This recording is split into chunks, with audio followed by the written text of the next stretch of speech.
কি আছে আমি নিজেও জানি না, দেখছি দাঁড়াও। তোমার দাদা ভাই আমার জন্য কি গিফট এনেছে সেটা খুললেই বোঝা যাবে।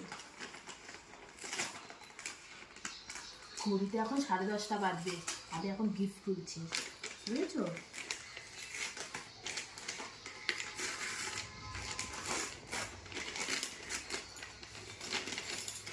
হাতে করে নিয়ে এসেছিল, দেখেছি, কিন্তু কী নিয়ে এসেছে জানি না।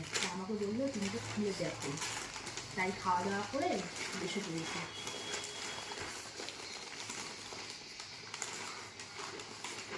কি আছে? ওয়াও,